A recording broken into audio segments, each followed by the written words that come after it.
And welcome back to the WHHI Daily News. Cinda Seamon has joined us once again.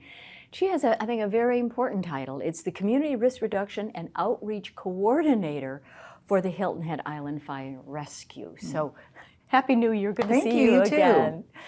The topic today is fire extinguishers, and I told Cinda I'm really glad we're talking about fire extinguishers because I really don't know how to use them, I don't know when to use them, and all of that. So let's begin at the beginning. When do you use a fire extinguisher? And this is a home model, right? This is like a nice personal size for your home. Most people would say if there's a fire. Not necessarily. You want to use it when you know the source of the fire.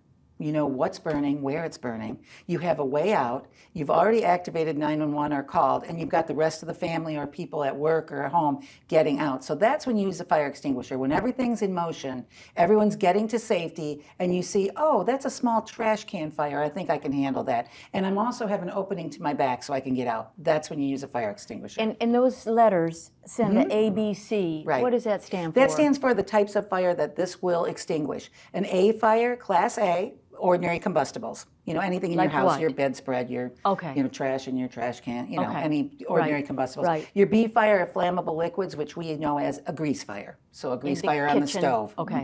C fire is electrical. That would be the plug behind your dryer, your computer, your cell phone, that kind of thing. Yeah, so the heater on the floor, the electric heater. Right. So any outlets are. So this will take care of them also. When you go to shop, you're going to look for something that says ABC. Those are the kinds of fires you're going to see in your home. But we're talking little fire. We're not talking about a fire that's going over the whole room, but it's kind of isolated, smaller. Right, like let's say you hear some popping behind your dryer and you look and next thing you know it's sparking where the plug is and a fire begins. That's a small fire that you can put out. You know what's happening. You know the source of the fire. If you go into your laundry room, you open the door and you see smoke everywhere, you have no idea what's happening. Close that door and get everyone out. Okay. It's imperative that everyone get out safely. That's the most important thing, whether it be work or school or at home. Let's get everyone out of the building. Then if we see it's a small manageable fire, we can grab the fire extinguisher. Okay, so how do we use it? Okay, so there's a word we use. It's pass, P-A-S-S. Okay. Pull, aim, squeeze, and sweep. So this pin right here is not allowing me to depress the handle. So I'm going to pull the pin, that's my P. I'm going to aim, and I'm going to aim at the base of the fire, not up where there's flames, where it started, at that plug behind the dryer, in that trash can.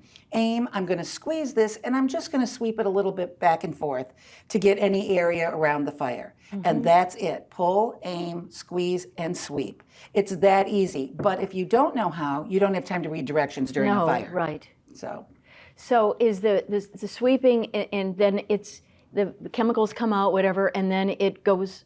I mean, how long do you do that? I guess until it's out. Yeah, this won't. This only will be seconds that it will allow the product to come out. So just the whole time you use it up and then you go. Okay. And you just make sure again you have an opening to your back. Don't turn your back on the fire. You can start to back away if you feel the heat is intensifying and it's not going out. Just drop it and go. If you feel it's going out, you can get up a little bit closer on it if you think you can do that. Now, how long does one of these last? About 7 to 10 years. About the same as a smoke alarm. You know, we've always said the 10-year mark is it. And what happens is sometimes the product can just get hard in the bottom. It just won't do anything.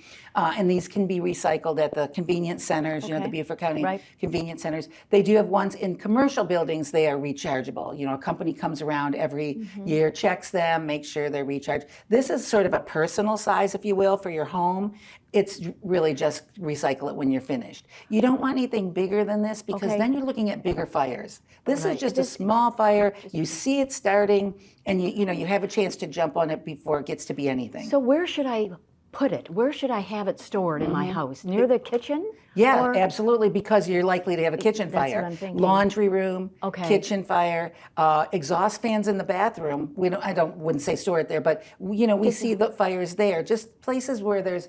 If you have a smoker, that sort of changes your location too. Where are they smoking in the house? If you do. But really, the kitchen we're more likely to have a stove, oven fire, stovetop fire, you know, grease fire, that kind of thing. I was just thinking. Easily accessible though. That's the main thing. Yeah, you have to remember where it is. Yeah. A lot of times you'll see them on the wall, but don't put it in a cupboard underneath. It gets pushed back. It can sit right on a kitchen counter.